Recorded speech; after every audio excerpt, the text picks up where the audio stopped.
But first, I'm not a Collingwood fan, and I've never had more than a grudging respect for its coach. Nathan Buckley struck me as a bit cold.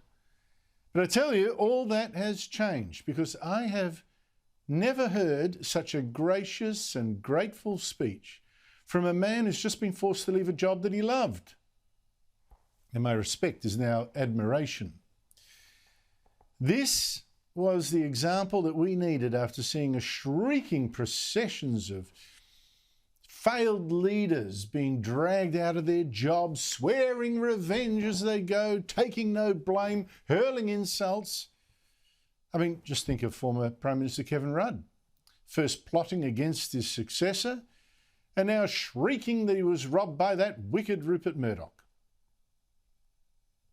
As Prime Minister, I was still fearful of the Murdoch media.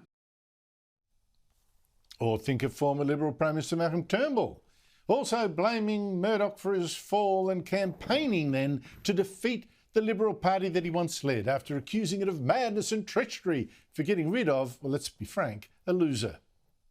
Frankly, if Cormann had not betrayed me in the shocking way he did, the Dutton coup would have been over by Tuesday. But actually, no, don't think of these people. There's shocking examples. Don't think of them. Think instead of Nathan Buckley. Now, Buckley is out as coach of Collingwood after a miserable start of the season. As coach of Australia's biggest AFL club, in fact, Australia's biggest sports club. And today, he calmly accepted that his time was up and he quit. Now, true, he maybe got the tap on the shoulder from the club bosses time to go.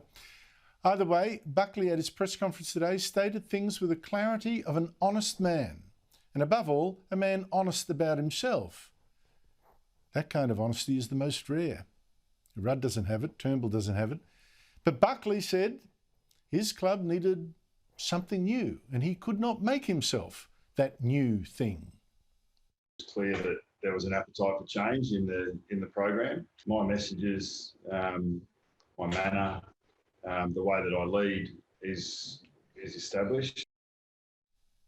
Now, of course, football experts will know better than me how much of Collingwood's failure this year and its lack of a premiership in Buckley's more than 9 years as coach can be blamed on him, or whether he could have suddenly found the magic touch and, had put together a winning team again, like was done at Richmond under Damien Hardwick. You see, it does seem odd to me that Buckley is leaving just after Collingwood did have a magnificent win away, unexpected, against Adelaide. And for the Collingwood Football Club, this means a lot more than just the 4 points. Now, Buckley may privately wonder too whether he could have turned things around after all, but strong men, impressive men, they keep these things to themselves. And they accept their fate when the game is up. They don't rage against the wind. And that is an ancient wisdom. It's in the Old Testament, in fact. It puts it to everything there is a season. A time to be born and a time to die. And Buckley was right on that page today, whether he knew it or not. It's true, he said, after 28 years at Collingwood as a player and a coach, he said it was sad to think that it was coming to an end on Monday after his final game as coach. But his turn was up. So I've had a fair crack at it. And everyone has its time. Every relationship, every person has their time, and mine has come. I'm really content with the decision that's been reached. And that Old Testament has some other wisdom. Let us be thankful. And Buckley today devoted most of his words to making clear just how grateful he was. He told his players. He told journalists. The overwhelming message that I had was one of gratitude. Now, let me interrupt here with a question. Have Kevin Rudd or Malcolm Turnbull ever shown a similar gratitude to their political parties for making them Prime Minister? Would they perhaps seem less unhinged, less tortured, certainly less nasty, if they too resolved, let us be thankful? But back to Buckley. I feel like I've been blessed to be a part of this football club over a large period of time. I really do feel like I've got the better end of the bargain. I'm so grateful for the role that the club has played in my life and all the people within it.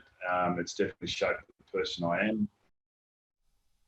Now, this is clearly a man who sees beyond the moment. He sees the whole context of his life.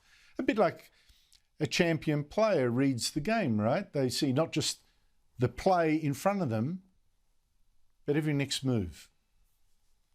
No, I'm talking right now like some starstruck fan and about mere football, except this is more than that. Now, maybe, of course, Buckley's words today impressed me so much more because I personally am too slow to be grateful for my own blessings. My wife tells me all the time, smell the roses. But to hear this important message today from a man at the very moment that you would expect him to be at his most bitter is even more powerful. And that kind of thing is very hard.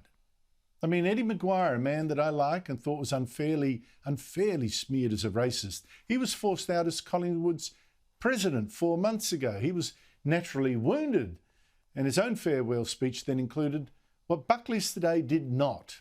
It was a justification, an explanation of what Maguire had done for the Collingwood club. But Buckley today spoke only of what the club had done for him. I don't know how good a football coach Nathan Buckley really was, but in the manner of his leaving, he has coached us all, and coached well. I was joined a short while ago by Nick Del Santo, who was himself a champion footballer with both St Kilda and North Melbourne. He's now with Fox Sports, and I asked him, what kind of man is Nathan Buckley? Well, I think, Andrew, we got another insight to the man that Nathan Buckley is off the back of that press conference. And we get to see him for a couple of hours every weekend for the last 10 or so years as a coach, and then the previous 10 or 15 years as a player. And you come up with this image or this perception of what Nathan Buckley is like. And first thing, you need to be a little bit different to be a senior coach. It's a highly pressured role, under scrutiny all the time, particularly at the Collingwood Football Club.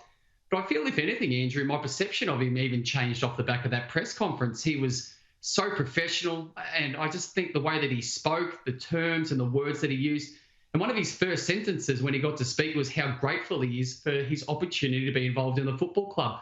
I just thought it resonated, and it brought back a lot of emotions and feelings for me about playing football, but then also leaving the game. And Bucks could have gone about it a lot of different ways in that press conference. I just thought he handled himself perfectly and said exactly what he had to do, but also taking into account the emotion of the game and the connection that he's had with the Pies for nearly 30 years, over half of his life. I just thought the way that he's finished his time there was just perfect. Really well said by Bucks. And Nick, I want to touch on that. I mean, elite sport at the level you've played too is brutal because, for one, you're living or dying on your latest performance. When the time's up, it's up, and it all happens in front of the fans. It can be really hard on the ego for some people. How hard is that all to cope with when your day is done and you're out? Yeah, it's difficult. There's no doubt about that. And I finished up 5 or 6 years ago as a player, and people say you die twice as an athlete. Now, Nathan Buckley has died as the player, and now he's finishing up his time as a coach. So he's done that all in the public eye. It is challenging. I mean, we all have egos. Everybody does. It's just different levels of egos. And maybe a big ego is one thing that you necessarily need to be at the top of your game. And Nathan Buckley has been at the top of the game in the AFL world for nearly 30 years. He was exceptional as a player. He's led the Pies really well. They've made finals 5 of the nearly 10 years that he's been at that football club. And there's not many more scrutinised roles in Australian sport than the coach of the Pies. So it is. It takes a dent to the ego. There's no doubt about that. But once again, just reiterating what the way that I perceived Bucks' press conference, I just thought he handled it perfectly. I just thought it was really well said in a really emotional and sad time for him and the club. Well, let me go to a point you just raised there. One of the things that surprised me about the timing of this was it comes just after the Pies won an amazing game against the Adelaide Crows. And I think that's taken a lot of people by surprise that it's on the back of that he now leaves. Do you think it's right that he goes? It's an interesting question, Andrew, and it's really difficult to identify whether it is right or not. I think we almost look back at that in hindsight, maybe at the end of the year. Now, they're first in line in regards to sourcing out the next coach for who will take the Pies into the next handful of years, however long that may be. But it felt like probably a month or so ago, maybe 8 weeks ago, that this has been on the agenda day in, day out, week in, week out, that it's just come to a point. Now, you touch on that game against the Crows, which was a fantastic win last weekend, and it's probably changed the conversation by thinking, oh, maybe this next group coming through, coached by Nathan Buckley, can be the right steps forward. I find it a tad unusual, but by saying all of that, from everything that we heard today, it was a mutual decision. It was what was in the best interest of the Pies. And ultimately, at the end of the day, that's all that really matters. And it is so hard to assess it accurately when you're not involved in those conversations.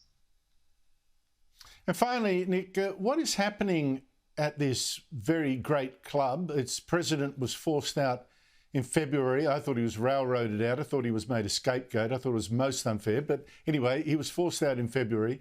And now it's lost its coach today. What's going on there? It's huge change, Andrew, and it's been coming for a little while, but they've also had some really poor decisions of their own unfortunate decision-making. You look back to the summer where a handful of really good players from their football club were forced out through to mismanagement of their salary cap. It may even happen again at the end of this football season as they are still under pressure.